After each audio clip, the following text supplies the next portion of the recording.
Brooklyn has always been a place of contrasts. Tree-lined streets where families push strollers alongside corners where violence erupts without warning. On a warm summer evening in 2019, that contrast became impossible to ignore when a single father named Marcus Henderson stepped out of his apartment building on Nostrand Avenue, never knowing those would be his final steps on Earth. Marcus was 32 years old, a sanitation worker who took double shifts to provide for his 7-year-old daughter Amaya. He wasn't involved in the streets. He didn't claim any set. He was simply a man trying to survive in a neighborhood where the wrong place at the wrong time could cost you everything. That evening, as the sun dipped below the brownstones and cast long shadows across the pavement, Marcus became collateral damage in a war he never chose to fight. The shooters rolled up in a black Dodge Charger with tinted windows. Witnesses would later say they heard arguing, then the unmistakable crack of gunfire that sent people scrambling for cover. Marcus fell on the sidewalk in front of the bodega where he bought Amaya her favorite candy every Friday. Blood pooled around him as bystanders called 911, their hands shaking as they tried to apply pressure to wounds that were already fatal. By the time paramedics arrived, Marcus Henderson had bled out on the concrete, another statistic in a city that had seen too many. But Marcus's death was different. His murder would trigger a response so violent, so calculated, and so shocking that it would send ripples through Brooklyn's underworld for years to come. What happened in the 72 hours following his death would become legend on the streets, whispered about in hushed tones, a cautionary tale about crossing lines that should never be crossed. The shooters were confirmed members of a blood set that controlled several blocks in East Flatbush. They had been aiming for a rival, a Crips affiliate who lived in Marcus's building. But their intelligence was bad, their aim was worse, and their judgment was non-existent. They killed an innocent man in front of his neighborhood, in front of people who knew him, loved him, and would not let his death go unanswered. What the shooters didn't know was that Marcus Henderson's younger brother, David, was deeply connected. David had left the streets years ago, but his ties remained strong. When he received the call that his brother was dead, killed by reckless gang members who didn't even have the decency to hit their intended target, something inside him shattered. David made phone calls that night that would set in motion a plan so ruthless it would shock even the most hardened street veterans. The neighborhood where Marcus died wasn't typical gang territory. It was mixed, diverse, filled with working families who kept their heads down and minded their business. The killing of Marcus Henderson violated an unspoken code. When you bring violence to peaceful blocks, when you kill working men with families, you invite consequences that transcend normal street politics. David understood this. He understood that he had permission, silent permission from people who would normally never condone violence, to do what needed to be done. Within 24 hours of Marcus's death, David had assembled a team. These weren't regular street soldiers. These were men who had aged out of the life but maintained respect, men who could move with precision, men who understood that what they were about to do required planning, discipline, and absolute commitment. They identified the shooters quickly. Street cameras, witness statements, and informants with grudges all pointed to the same Bloods clique, a reckless crew of young members who thought their colors made them untouchable. The plan was simple but required perfect execution. They would take all of them at once. Not one or two in retaliation, but the entire crew responsible for Marcus's death and their closest associates. It would send a message that resonated far beyond Brooklyn, a message that some lines exist for a reason, and crossing them brings consequences worse than death. If you're watching this video, make sure to subscribe and hit that notification bell because the story gets even more intense from here. Drop a comment below telling me what you think about street justice. Does it ever solve anything or does it just create more violence? Let me know your thoughts. The first target was taken on a Monday morning. Rashawn Miller, 19 years old, one of the shooters in the car that killed Marcus. He was walking to his girlfriend's apartment when a white van pulled alongside him. Before he could react, hands grabbed him and pulled him inside. His screams were muffled by duct tape as the van sped away. No witnesses came forward. Nobody saw anything. In neighborhoods like this, silence is survival. Over the next 16 hours, 19 more young men disappeared from Brooklyn streets. They were taken from corner stores, from project stairwells, from cars they thought were safe. The operation was surgical. David's team knew exactly who they wanted and where to find them. These weren't random abductions. Every person taken had been involved in Marcus's killing or was part of the crew that claimed responsibility. Some were shooters. Others were lookouts. A few had simply bragged about the murder on social media, posting photos flashing gang signs with captions mocking the victim. The disappearances created immediate panic in East Flatbush. Families reported their sons missing, but police were initially slow to connect the cases. Gang members going missing wasn't unusual. Many assumed they had fled the city, gone into hiding, or been killed and dumped somewhere they wouldn't be found quickly. Nobody imagined the truth was far worse. David had secured an abandoned warehouse in Sunset Park, a massive industrial space that had been vacant for years. The building was isolated, surrounded by other empty structures scheduled for demolition. It was perfect for what he had planned. Inside that warehouse, the 20 captured gang members were brought together, bound and terrified, finally understanding that they had made a mistake that could not be undone. What happened next is where accounts begin to differ. Some say David addressed them personally, making them watch videos of Marcus's daughter crying at her father's funeral. Others claim he said nothing at all, that the silence was more terrifying than any words could be. What is confirmed is that David intended to make an example so severe that it would haunt Brooklyn streets forever. The method he chose was medieval in its cruelty, symbolic in its messaging. Crucifixion. 20 crosses constructed from industrial steel and wood. The word spread through Brooklyn like wildfire, carried by whispers and encrypted messages. People couldn't believe it. Crucifixion belonged to ancient Rome, to religious texts, not to modern-day New York. But David wasn't interested in modern sensibilities. He wanted to create something unforgettable, something that would be discussed and feared for generations. The logistics alone were staggering. 20 crosses meant materials, space, time, and people willing to participate in something this extreme. David had all of it. The warehouse provided space. His assembled team provided manpower. And the rage over Marcus Henderson's senseless death provided justification, at least in their minds. Over 2 days they worked in that warehouse, and what they created was a scene from humanity's darkest chapters. If you're still watching, hit that like button and let me know in the comments if you've ever heard of anything this extreme happening in modern America. This is the kind of story that makes you question everything you think you know about street justice and revenge. By Wednesday evening, the work was complete. 20 young men, all confirmed members or associates of the blood set responsible for Marcus's death, hung from crosses in that warehouse. The methods used were brutal, designed to maximize suffering while avoiding immediate death. This wasn't about quick execution. It was about punishment, about making them feel a fraction of the pain Marcus's family felt when they identified his body. David documented everything. Photos were taken, videos recorded. He wanted proof of what happens when you kill innocent people and think your gang affiliation protects you. But he never released those materials publicly. They were shown selectively to people who mattered, to shot callers and OGs across Brooklyn's gang landscape. The message was clear. There are rules, and violating them brings consequences beyond what you can imagine. What's remarkable is how this never became public knowledge. In an age of smartphones and social media, how does something this massive stay hidden? The answer reveals uncomfortable truths about how information flows in marginalized communities, how distrust of police creates walls of silence, and how fear can keep entire neighborhoods quiet. The families of the missing young men knew something terrible had happened, but they didn't know what. Police investigated the disappearances, but without bodies or witnesses, their options were limited. The warehouse in Sunset Park was scheduled for demolition, and David had ensured that by the time anyone might search it, all evidence would be destroyed. The crosses were dismantled, the space cleaned with industrial chemicals, and any traces of what occurred were erased. But secrets this big never stay completely hidden. Over months and years, pieces of the story leaked out. A paralegal who heard whispers from a client. A nurse who treated someone with knowledge they shouldn't have had.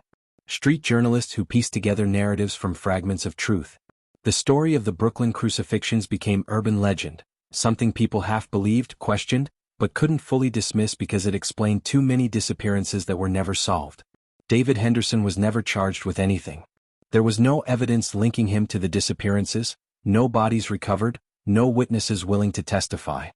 He left Brooklyn shortly after, relocating to the South where he lives quietly under a different name. Those who know him say he never speaks about his brother or what happened afterward. The weight of 20 lives, even lives of those who took his brother, is not something any person carries easily. Marcus Henderson's daughter Amaya was raised by her grandmother. She's a teenager now, excelling in school, unaware of the extreme revenge taken in her father's name. The neighborhood where Marcus died has changed.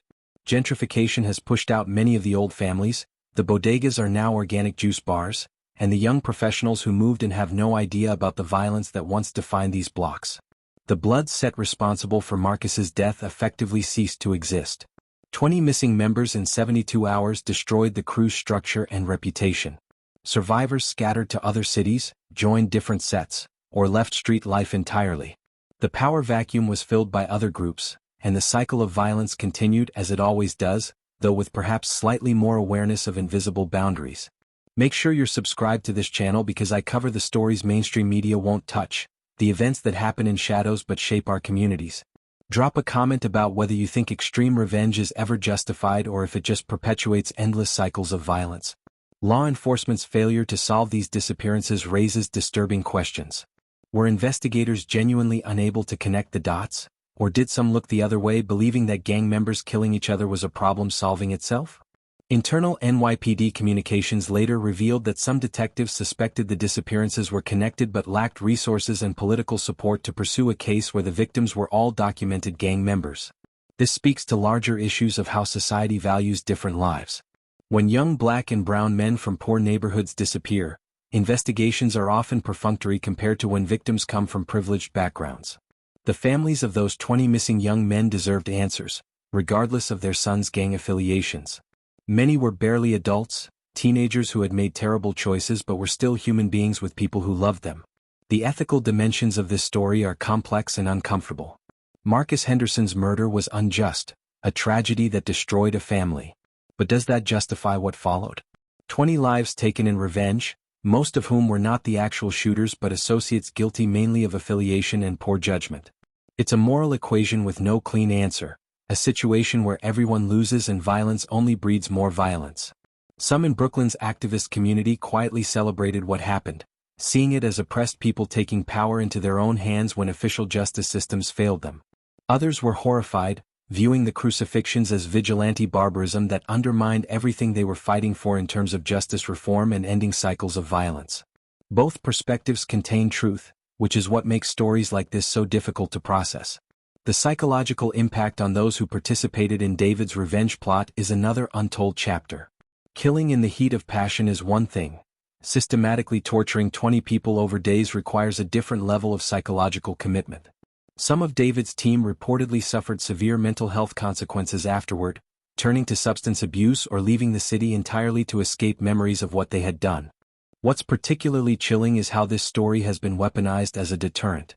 Young gang members in Brooklyn are told about the crucifixions as a cautionary tale, a reminder that there are still OGs out there who play by old rules, who will go to extremes that this generation cannot imagine.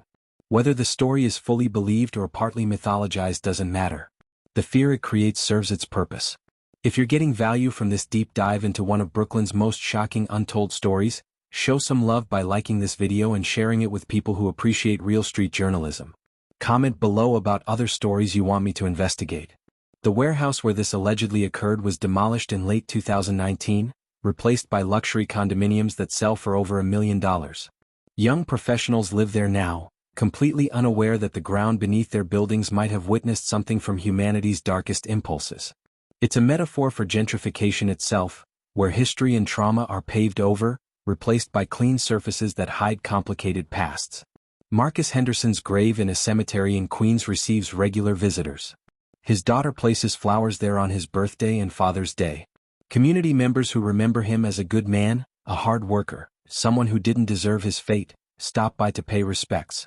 There's no mention on his headstone of what his death triggered, no acknowledgement of the revenge taken in his name. He's remembered simply as a beloved father and son, taken too soon by senseless violence. The larger question this story raises is about justice and who gets to define it. When official systems fail, when police don't protect, when courts don't deliver accountability, what are communities supposed to do? David Henderson took matters into his own hands in the most extreme way imaginable. Some see him as a monster who perpetuated cycles of violence. Others see him as a man who loved his brother so much that he was willing to sacrifice his own humanity to deliver consequences when no one else would. There are no simple answers here. This isn't a story with heroes and villains clearly defined. It's a tragedy that reveals systemic failures, human capacity for both love and cruelty, and the impossible choices people face when violence invades their lives. Marcus Henderson should be alive today, watching his daughter grow up, working his shifts, living his quiet life. The 20 young men who disappeared should have faced justice through proper legal channels, given opportunities for rehabilitation and change. Instead, we have this story, this dark legend that may be partly true, partly exaggerated, partly mythologized, but which points to real failures in how we handle violence, justice, and community safety. Brooklyn continues to grapple with gang violence, with poverty, with systems that fail its most vulnerable residents. And somewhere in those streets, people remember Marcus Henderson and what happened after he died, even if they disagree about whether any of it should have occurred.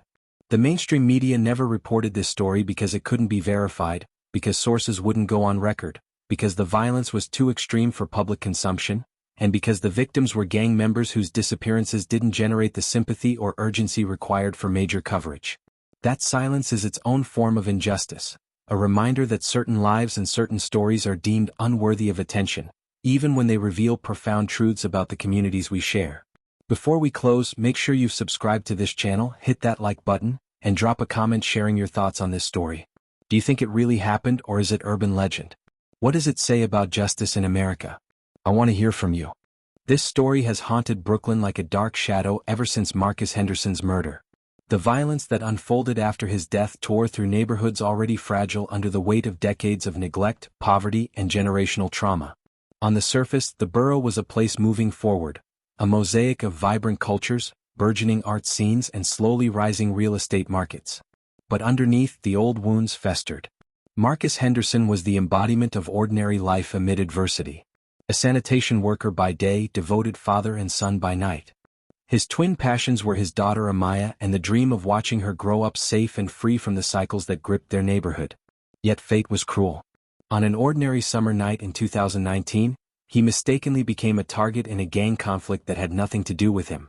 What followed was unprecedented.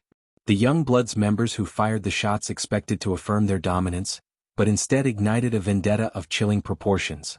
David Henderson, Marcus's younger brother, was a man torn between mourning his family and unleashing an unleashed fury upon those responsible.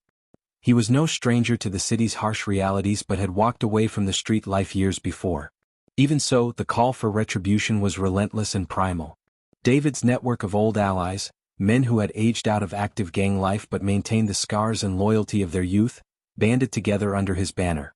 They understood the power of fear, the language of terror, the blood debt that demanded repayment.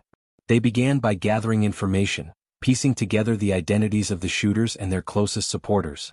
This was not random revenge but calculated, coldly precise retaliation designed to shock the entire Brooklyn underworld.